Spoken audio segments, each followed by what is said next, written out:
आज कसं झालं होतं माहिती आहे का? आज रविवार असल्यामुळं का नाही आज एवढं काम निवांत का नाही. तर पुढं सांगतेच तुम्हाला. हाय नमस्ते, मी शोभा तुम्हा सगळ्यांचं अगदी मनापासून स्वागत करते माझ्या एका छोट्याशा ब्लॉगमध्ये. कशा आहात सगळेजण? श्री स्वामी समर्थ. शुभ सकाळ सगळ्यांना. आज रविवार असल्यामुळं का नाही आज मला मस्त मुगाची भाजी करायची होती, मुगाची आमटी बनवायची होती. आता कुकरमध्ये मूग भाजून घेतली बघा. आता ह्याच कुकरमध्ये ना मी पाणी ओतून कुकर लावून घेणार आहे. तर असं बघा खरपूस ना छान मूग भाजले त्याच्यानंतर ना मस्त आपल्या असे 2-3 शिट्ट्यानंतर ना असं मूग छान शिजले होते.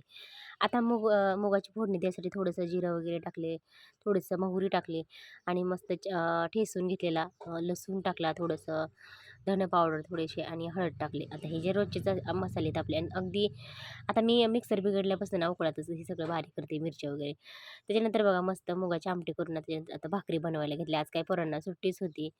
तर एकदम साधं सिंपल जेवण बनवणं आलं तर 12 सोडायला म्हणलं तरी चालेल आणि रविवार पण होता आणि पोरांना सुट्टीच होती. आता डबा वगैरे काय नव्हता. आता हे जे पाणी होतं बघा मी परात, पीठ, सॉरी परात आणि हात धुतलेला. आता ही काही वाया जाणार नाही बरं का. आता शेळीसाठीच ठेवणार आहे मी शेळीला प्यायला. आता जी काही भाजी वगैरे शिळी राहिली, शिल्लक राहिली ते मी सगळं शेळीला ठेवते. ते काही वाया जात नाही माझं. आणि त्याच्यानंतर ना आता घरातलं साफसफाई करायला घेतलं मी. एक 4-5 दिवस झाला असं झालंय बघा माझ्यासोबत ना. आता माझी तब्येतच बरोबर नाही. आता पित्ताचा त्रास ना एक आठवडा मला इतका त्रास होतो ना, चक्कर, डोकं आणि अशक्तपणा आल्यासारखं वाटतं. जास्त म्हणजे बोलायला का मूडच राहत नाही आता.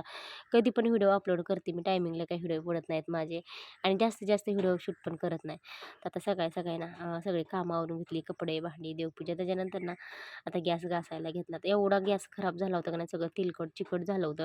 आता ह्याच बादलीत ना मी थोडंसं निरमा आणि फिनेल ओतलं होतं. आता फरशी पुसायला पण तेच आणि गॅस घासायला पण तेच. थोडंसं गॅस घासून घेतलं बघा घासणीनं आणि ते सगळं स्वच्छ चोळून घेतलं. तर लगेच आता अगोदरची जी शेगडी होती बघा स्टीलची, तितकं घासावं लागायचं, इतकं मेहनत घ्यावं लागायचं. ते ह्या काय शेगडीला एवढं मेहनत वगैरे घासावं वगैरे काहीच लागत नाही. थोडंसं चोळलं तर लगेच स्वच्छ शेगडी होते. आणि आता पोरं घरी असते ना, आता इतकं बोलावं लागतं बघा, काय सांगायलाच नको. भरपूर असं बोलावं लागतं. तर आता 3-4 दिवसातून ना असं मला घरातलं म्हणजे जाळ्या वगैरे झटकायचं हे तर चालूच असते. आता फरशी पुसायचं म्हणलं, आता जास्त काही वेळ लागत नाही बरं का फरशी पुसायला. एक 10 मिनिटाचंच काम आहे.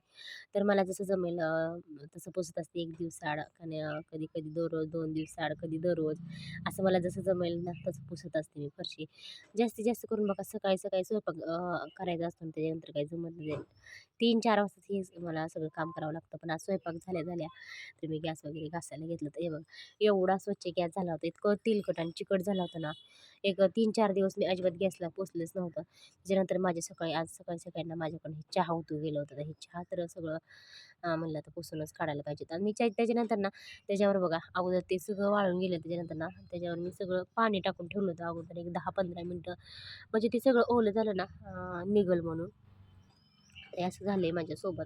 आता तब्येत बरोबर नसल्यामुळं पण ना आता जास्त व्हिडिओ शूट करत नाही आणि आता म्हणजे मिक्स पण व्हिडिओ असतात बघा 2-3 दिवसाचे. आता हे तसंच असणार आहे 2 दिवसाचा व्हिडिओ असणार आहे. तर असं झालं माझ्यासोबत आता. आषाढी एकादशी होती त्याच्या दिवशी ना ते पण व्हिडिओ मी जास्त शूट केला नव्हता. आणि आता तसं म्हणायला गेलं तर मागच्या 2 महिन्यात ना मला भरपूर काम असायचं. पण आता ना ब्लाऊज पण आता जास्त एवढी नाहीत. 2-3 ब्लाऊज आहेत. आता ती काही मी शिवायला घेतलीच नाहीत. आता तशीच कट करून ठेवलेत कारण तब्येतच बरोबर नाही. आता शिवायचं पण बंद झाले आणि पावसामुळं आणि आता गिरणीचं पण ना म्हणलं तर जास्त दळणं वगैरे घेत नाहीत. 1-2 येतात ना तेवढं दळत असते. आणि आता जास्त शक्यतो मी दळणं घेत नाही. आले तरी मी माघारी करते कारण मला पण वेळ भेटत नाही. आणि म्हणजे की आता काही प्रॉब्लेम आहेत आता ते काय सगळंच व्हिडिओमध्ये सांगू शकत नाहीत. बरेच काहीच प्रॉब्लेम आहेत. आता ते काय सगळे सांगता येत नाही. तर हे बघा असं पुसून वगैरे घेतलं. आता एकदा फिनेल टाकून घेतलं ना अख्ख्या घरात ना सगळं पुसता येतं. अगदी बघा 5 मिनिटात 10 मिनिटात म्हणलं तरी फरशी पुसून होते. दोन्ही खोल्या ना मी 10च मिनिटात फक्त पुसून घेते. आणि हे असं बघा अक्षताला ना जास्तीत जास्त शेगडी घासायला, गॅस घासायला जमत नाही. ते सुद्धा ना माझ्यापेक्षा फास्ट पुसून घेते गॅस ते सॉरी दोन्ही पण घरं फरशी वगैरे त्या घरातली आणि ह्या घरातली दोन्ही घातले ना 10 मिनिटाचं पुसून घेते. आता माऊलीचं आणि तिचं ना बाहेर ना इतकं असं भांडण वगैरे असं काही चालू होतं. आता त्यांना बोलत ना हे माझं काम चालू होतं आतमध्ये. आणि कधी-कधी ना माऊलीच्या मनात आलं तर माऊली व्हिडिओ शूट करतो आणि कधी-कधी दोघांचं भांडण झालं तर काय करत नाही, काही नाही. आणि मला असं होतंय बघा, दिवसभर घरी असलं ना इतकं बोरिंग होतंय आणि ते शाळेत गेले ना असं वाटतंय की कधी घरी येतील, काय जीवाला चैनच पडत नाही, कधी येतील एकदा असं वाटतंय. आणि दिवसभर घरी असले तर असं वाटतंय की काय कधी शाळेत जातील. हे असं पण वाटतंय बघा एका मनाने आणि एका मनाने तसं वाटतंय. तर सगळं मी पुसून वगैरे घेतलं. आता त्याची तब्येत बरं नव्हती बघा. त्याच्यानंतर ना त्याला असं पाहायला ना त्याच्यात दुखत झाली होती आणि त्याला आज बापू जेवायला आले होते दुपारी. त्याला दवाखान्यात नेणार होते बापू म्हणून त्याचं थोडंसं ना गंध पावडर करत होते तेल वगैरे लावून. आता 1 तास 2 तास ना बेडवरती झोपला होता बघा. असं जखम झाली होती ना त्याला चालताच येत नव्हतं. लंगडत-लंगडत चालत होतं. थोडंसं पावडर वगैरे लावून घेतलं. एवढी जखम झाली होती आणि ताप पण आला होता त्याला. त्याने सकाळपासून ना अजिबात जेवण केलं नव्हतं. दुपारी 2-2:30 वाजेपर्यंत जेवण केलं नव्हतं. मग आता त्याला ना बापू दवाखान्यात नेणार होते. मग थोडंसं ना त्याचं आवरून घेतलं. आणि आता 1 तास 2 तासानंतर येईल म्हणलं तर लगेच आला असते. तर बघ अशी पट्टी केली होती औषध वगैरे लावून ते बोटाचं ना सगळं जखम पुसून घेतली होती आणि अशी पट्टी करून घेतली होती. आता थोडंसं 2 तासासाठी आराम करणार आहे आपला माऊली. भरपूर असं वारं सुटले बघा. आता ना 11:30 पावणे 12 वाजलेले आहेत. तर भरपूर असं सकाळपासून ना वारं सुटलंय आणि अक्षता माऊली पोरं ना शाळेत गेलेत. असं शांत शांत वातावरण. तर बघा भरपूर असं वारं सुटलंय. आणि ऊन वगैरे काही नाही, आभाळ आलेलं आहे. आणि माझं ना सकाळी सकाळी असं मस्त दारावरती पालक आणि मेथीची भाजी आलेली. तर सकाळी सकाळी असं दारावरती ना भाजी घेतलेली तर म्हणलं निवडून ठेवूया. बघा भाजी निवडायचं चालू आहे काम.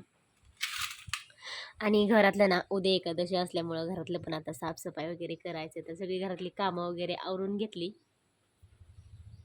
आता संध्याकाळचे ना 8 वाजलेत आणि दिवसभर इतका थकवा आला होता ना, भरपूर असं थकवा आलेला. तर स्वयंपाकात एकदम सिंपल बनवले मी वांग्याच्या ना फोडीचा रस्सा बनवला आहे आणि मस्त ज्वारीच्या भाकरी. तर आता जास्त काय बनवत बसले नाही बघा, भरपूर आता उशीर झाले आणि इतका कंटाळा आलेला. तर दळणं पण बंद केलं. तिकडं पोरांचं चालले अभ्यास, अक्षताचं माऊलीचं. आणि आज जरा माऊलीचे पप्पा पण ना लवकर आलेले आहेत. एकदम सिंपल ना असं वांग्याच्या फोडीचा ना रस्सा बनवलेला आहे मी. तर इकडं बघा बॅक कॅमेरा दाखवते. आता भरपूर सारा अंधार पडलाय. जिकडं बघल ना तिकडं बाहेरचा अंधार पडलेला. माऊलीचा अभ्यास चाललाय तर इकडं आपल्या अक्षताचा अभ्यास चाललाय. आणि माऊलीने ना एक कामात काम उद्योग करून ठेवलाय. तर दुपारी दवाखान्यात नेलेलं त्याला. तर चालून चालून ती कशी केली पावली पट्टी. बरं वाटतंय का, दुखतंय का?